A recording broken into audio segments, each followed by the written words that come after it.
नमस्कार दोस्तों, इसी चैप्टर का सेकंड लेक्चर में आपको जो दे रहा हूं उसमें सबसे पहले तो हम बात करेंगे कि किसी भी कंडक्टर में इलेक्ट्रिक करंट कैसे फ्लो करता है। फिर हम इलेक्ट्रिक सर्किट्स की बात करेंगे कि कौन सा ओपन सर्किट होता है, कौन सा क्लोज सर्किट होता है। साथ में हम सर्किट डायग्राम की भी बात करेंगे और ओहम्स लॉ के बारे में भी इस वीडियो में चर्चा करेंगे। तो सबसे पहले तो मैं आपको बताता हूं कि how electric current flows through a conductor,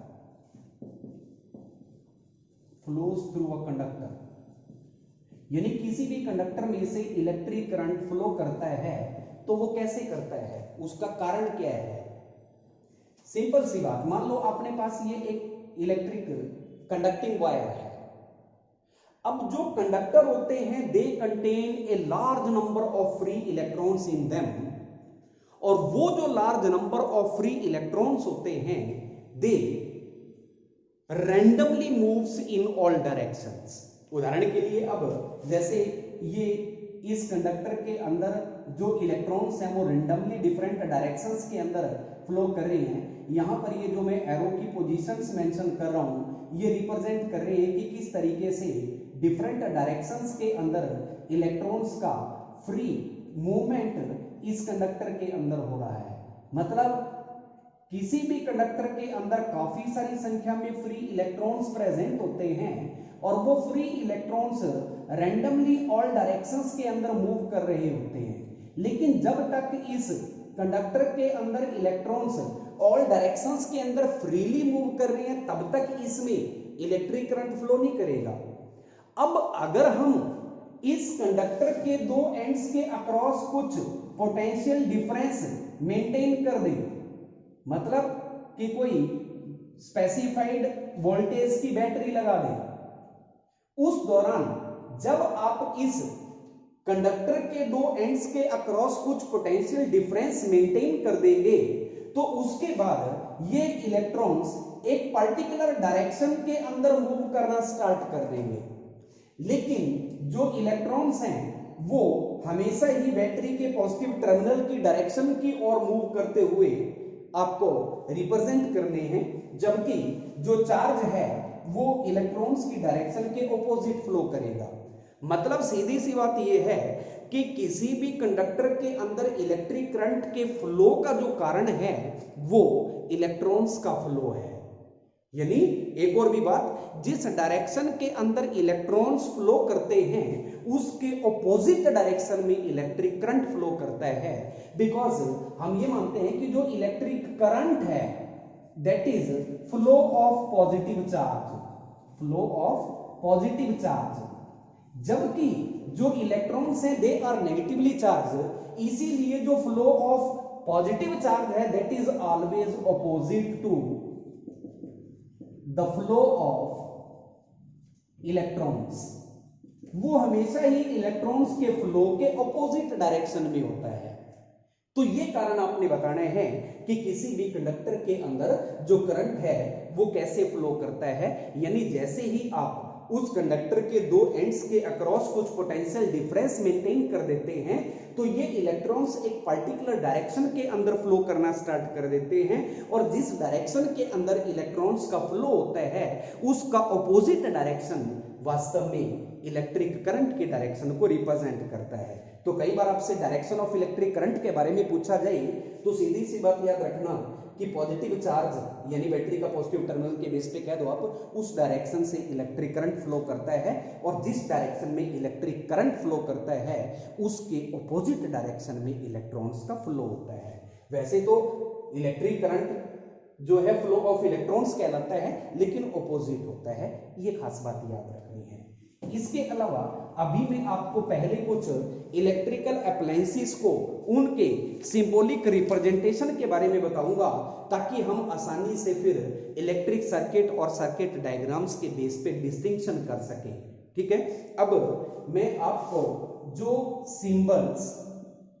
symbols जो हम अप्लायंसेस के लिए इलेक्ट्रिक सर्किट डायग्राम के अंदर, सर्किट्स के अंदर डिफरेंट अप्लायंसेस को रिप्रेजेंट करने के लिए यूज करते हैं उनकी बात बता रहा हूं। सिंबल्स में सबसे पहला सिंबल है सेल। सेल को रिप्रेजेंट करने के लिए सिंबॉलिक रिप्रेजेंटेशन ये दी जाती है, एक पॉजिटिव और एक नेगेटिव। जो कॉम्बिनेशंस ऑफ सेल है उसी को हम नाम दे देते हैं बैटरी। बैटरी का सिंबॉलिक रिप्रेजेंटेशन अभी थोड़ी देर पहले भी मैं सर्किट डायग्राम में बना रहा था, नंबर ऑफ सेल्स के बेस पे जितने मर्जी हो जैसे भी, तो ये बैटरी का है सिंबॉलिक रिप्रेजेंटेशन। इसी प्रकार अगर आपने एक की को रिप्रेजेंट करना है, की दो प्रकार की है, एक ओपन की होती है और एक क्लोज की। पहले मैं आपको ओपन की बना रहा हूं। ओपन की को रिप्रेजेंट करने का ये सिंबॉलिक रिप्रेजेंटेशन है। क्लोज्ड की के लिए जो सिंबॉलिक रिप्रेजेंटेशन है क्लोज्ड की, वो ये है, बीच में स्पॉट लगा, ये बन जाएगी क्लोज्ड की। एक होता है स्विच टर्म। स्विच वैसे तो की रिप्रेजेंटेशन से ही हम इसको शो कर लेते हैं, लेकिन स्विच अगर ओपन है, ओपन स्विच को रिप्रेजेंट करने का ये तरीका है। अगर स्विच क्लोज्ड है, क्लोज्ड स्विच, क्लोज स्विच को रिप्रेजेंट करने का ये तरीका है, ये क्लोज्ड स्विच बन जाएगा। इसी प्रकार electric bulb, electric bulb, electric bulb को हम सिंबॉलिकली रिप्रेजेंट करते हैं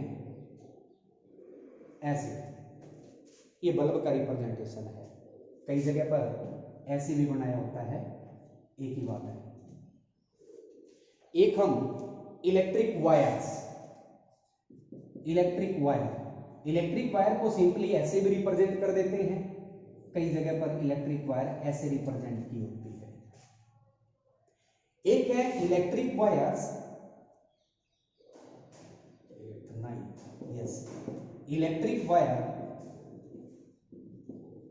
passing over each other without touching, without touching। अगर दो इलेक्ट्रिक वायर एक दूसरे के ऊपर से पास हो रही है लेकिन वो एक दूसरे को टच नहीं कर रही, या तो उनको ऐसे रिप्रेजेंट करते हैं, या रिप्रेजेंटेशन का ये तरीका होता है। ये है इलेक्ट्रिक वायर्स, दो एक दूसरे के ऊपर से पास हो रही है लेकिन एक दूसरे को टच नहीं कर रही, उनके बीच में गैप है। कई बार टचिंग वायर को रिप्रेजेंट करते हैं कि दो वायर्स एक दूसरे को टच कर रही हैं, तो उनको रिप्रेजेंट करने का ये तरीका है, चाहे ऐसे रिप्रेजेंट कर दो या फिर ये तरीका है। ये है कि इलेक्ट्रिक वायर्स एक दूसरे को टच करनी है। उसके बाद एक है fixed resistance, fixed resistance, fixed value के रेजिस्टेंस को रिप्रेजेंट करने का ये तरीका है। एक है variable resistance, variable, variable resistance का रिप्रेजेंटेशन का ये तरीका है, ये वेरिएबल रेजिस्टेंस है। इसके अलावा एक होता है रियोस्टेट, रियोस्टेट, रियोस्टेट एक ऐसा इंस्ट्रूमेंट होता है जो बिना वोल्टेज को चेंज किए इलेक्ट्रिक सर्किट के अंदर करंट की वैल्यूज को चेंज कर देता है।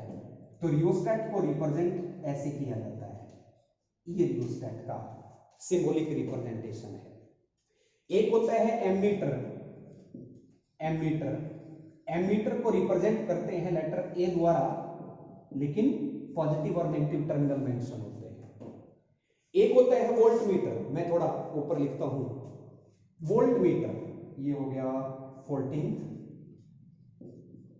15th volt meter, volt meter को रिप्रेजेंट करते हैं लेटर वी द्वारा, इसमें भी पॉजिटिव नेगेटिव टर्मिनल होते हैं। और एक है गैल्वेनोमीटर,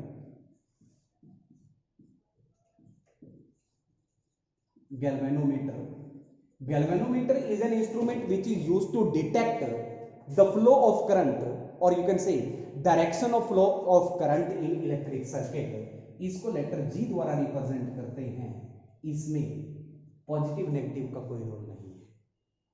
तो ये सिंबल्स हैं जो हम इलेक्ट्रिक सर्किट के अंदर यूजुअली यूज करते हैं, जिनके बेस पे हम सिंबल का इस्तेमाल करके इलेक्ट्रिक सर्किट्स मेंटेन करते हैं। अब मैं आपको बात बताता हूं इलेक्ट्रिक सर्किट और सर्किट डायग्राम की।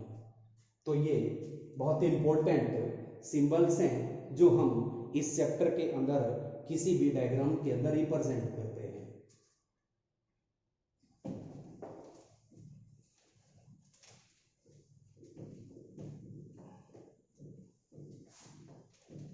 अब टॉपिक है हमारा इलेक्ट्रिक सर्किट।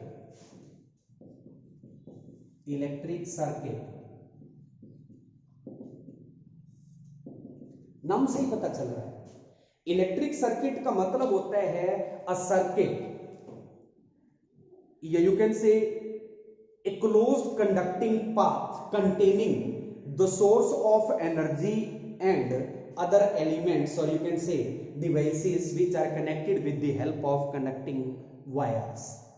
मान लो अपने पास ये छोटा सा मैं डायग्रामेटिकली रिप्रेजेंट करता हूं कि ये एक बैटरी है, ये की है अभी ओपन है, चलो ये एमीटर है, ये एक रेजिस्टेंस है, ये एक बल्ब है, कोई भी आप, ये एक इलेक्ट्रिक सर्किट है। अभी तक इसमें हमने की को क्लोज नहीं किया, तो इस इलेक्ट्रिक सर्किट को हम नाम देंगे ओपन इलेक्ट्रिक सर्किट। यानी जो ओपन इलेक्ट्रिक सर्किट होता है उस इलेक्ट्रिक सर्किट को बोलते हैं जिसमें इलेक्ट्रिक करंट फ्लो नहीं कर रहा हो। इलेक्ट्रिक करंट फ्लो नहीं कर रहा हो तो वो ओपन है। एक होता है क्लोज्ड इलेक्ट्रिक सर्किट। जो क्लोज्ड इलेक्ट्रिक सर्किट है इसमें इलेक्ट्रिक करंट फ्लो कर रहा होता है। तो वास्तव में देखा जाए तो जो इलेक्ट्रिक सर्किट है that is a continuous conducting path in which different electrical components are connected with source of energy with the help of conducting wires. यानी ऐसा कंटिन्यूअस कंडक्टिंग पाथ जिसमें electrical components, actual electrical components connecting wires की सहायता से energy के source से connected हैं, तो उसको हम कहेंगे कि वो एक इलेक्ट्रिक सर्किट है। अगर करंट फ्लो कर रहा है तो वो क्लोज्ड इलेक्ट्रिक सर्किट है, अगर स्विच ऑफ कंडीशन है मींस करंट फ्लो नहीं कर रहा, तब वो ओपन सर्किट है। अब एक टर्म यूज करते हैं सर्किट डायग्राम। अब सर्किट डायग्राम का क्या अर्थ है, यानी इलेक्ट्रिक सर्किट और सर्किट डायग्राम में क्या डिफरेंस है। इलेक्ट्रिक सर्किट और सर्किट डायग्राम में क्या अंतर है। मैंने यहां पर इस व्हाइट बोर्ड पे अपने स्केच की सहायता से डिफरेंट इलेक्ट्रिकल कंपोनेंट्स को उनके सिंबल्स के रूप में रिप्रेजेंट करके एक डायग्राम बना दिया। अब ये कोई कंटिन्यूअस कंडक्टिंग पाथ नहीं है, तो ये सर्किट डायग्राम है। आप अपनी कॉपी के ऊपर इलेक्ट्रिकल कंपोनेंट्स के सिंबल्स की सहायता से कोई डायग्राम रिप्रेजेंट करते हैं, तो जो वो डायग्राम होगा that will be called as a circuit diagram. यानी सर्किट डायग्राम को डिफाइन करने के लिए आप एक डेफिनेशन दे सकते हैं। पहली बात तो डिफरेंस के लिए मैंने आपको बता ही दिया कि यहां पर एक्चुअल इलेक्ट्रिकल कंपोनेंट्स जो हैं वो कनेक्टेड नहीं होते। रादर सर्किट डायग्राम क्या है, a diagram showing the arrangement of various electrical components in electric circuit with the help of their symbols. Clear, मैं रिपीट कर देता हूं, डेफिनेशन लिख देता हूं। A diagram which shows the, या showing the लिख दो, a diagram showing the arrangement of different electrical components, a diagram showing the arrangement of different electrical components in a circuit with the help of symbols. With the help of symbols is known as circuit diagram. Is known as circuit diagram. यानी जो circuit diagram है that is not a continuous conducting path, rather that is a diagram either that is drawn over board or in paper sheets in which electrical components just are represented by their symbols. तो circuit diagram is called as circuit diagram। अब हम बात करते हैं Ohm's law की। हमारा जो next topic है वो है ओहम्स लॉ। ओहम्स लॉ, एक साइंटिस्ट था जिसका नाम था George Simon ohm. George Simon ohm. जो जॉर्ज साइमन ओहम था इसने 1826 में, गौर से सुना, इसने 1826 में एक इलेक्ट्रिक करंट और पोटेंशियल डिफरेंस के बीच में रिलेशनशिप बताया था, उसी को हम ओहम्स लॉ बोलते हैं। सो जॉर्ज साइमन ओहम ने 1826 के अंदर electric current and potential difference और you can see electric potential, इनके बीच में रिलेशन बताया था। That relation is called Ohm's law. Definition क्या है, स्टेटमेंट क्या है इसकी, सुनिएगा। Ohm's law states that, you can say it states that, Ohm's law states that the current flowing through a circuit is directly proportional to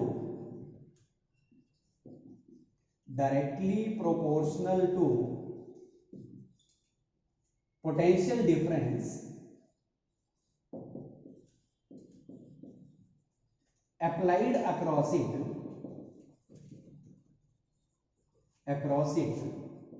if temperature and other conditions, लिख सकते हैं, conditions kept constant।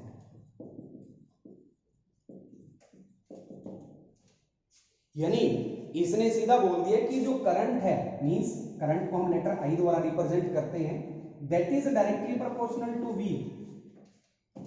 और आप ये भी लिख सकते हैं V is directly proportional to I, एक ही बात है। साथ में इसने ये भी बता दिया था कि जो I होता है that is inversely proportional to R, और we can say V is equal to I into R। वैसे तो ये रिलेशन है डेफिनेशन में, we can say V is equal to I into R, ये भी हम लिख सकते हैं। तो R क्या है, R is equal to V upon I है।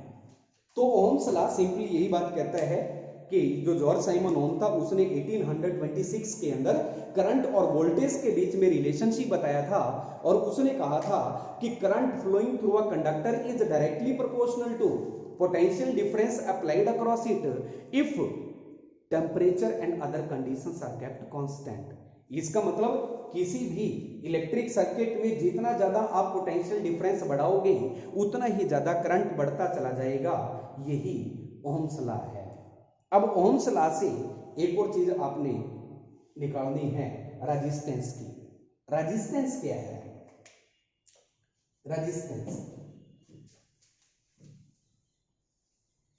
अभी आप बात कर रहे हैं R is equal to V upon I, इसी की मैं बात कर रहा हूं कि रेजिस्टेंस क्या है।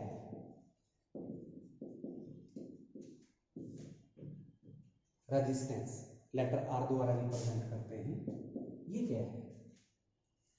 एक्चुअल में जो रेजिस्टेंस है किसी भी कंडक्टर की प्रॉपर्टी होती है जो इलेक्ट्रिक करंट के फ्लो को ओपोज करता है।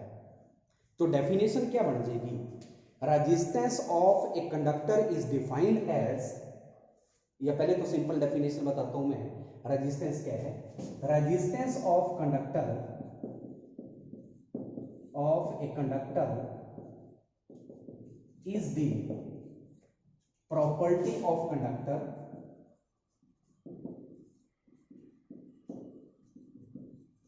by virtue of which it opposes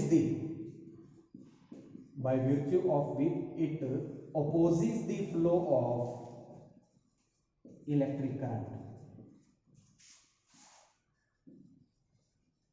यानी जितना किसी भी कंडक्टर का रेजिस्टेंस होगा उतना ही उसमें कम करंट फ्लो करेगा, because R is inversely proportional to I, और you can say I is inversely proportional to R।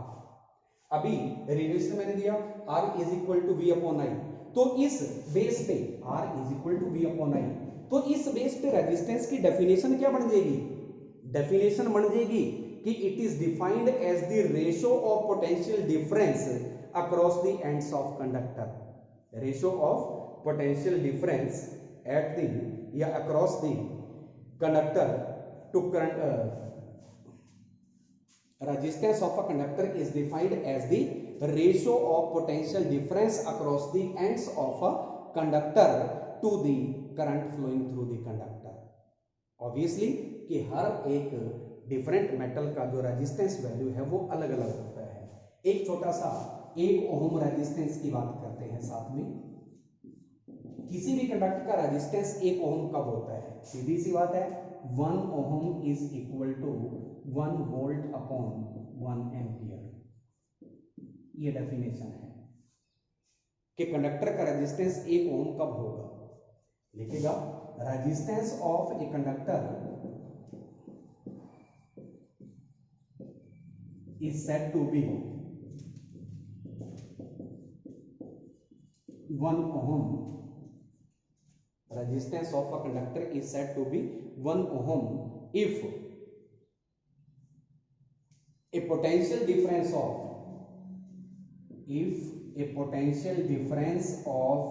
1 volt is applied, if a potential difference of 1 volt is applied across the ends of a conductor,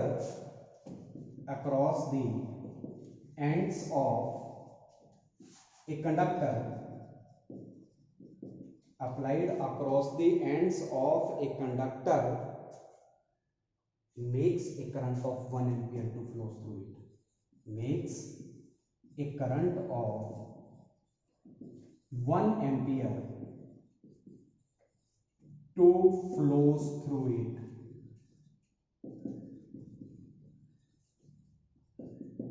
यानी सीधी सी बात है कि किसी भी conductor का resistance 1 ओम तब होगा अगर आप उस कंडक्टर के across 1 volt potential difference apply करते हैं और उस दौरान उस कंडक्टर में से 1 एम्पियर करंट फ्लो करता है।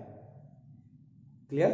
जब किसी कंडक्टर के अक्रॉस आप 1 वोल्ट पोटेंशियल डिफरेंस अप्लाई करके उस कंडक्टर में से 1 एम्पियर करंट फ्लो होने दे रहे हैं तो समझो उस दौरान उस कंडक्टर का जो रेजिस्टेंस होगा वो 1 ओम होगा।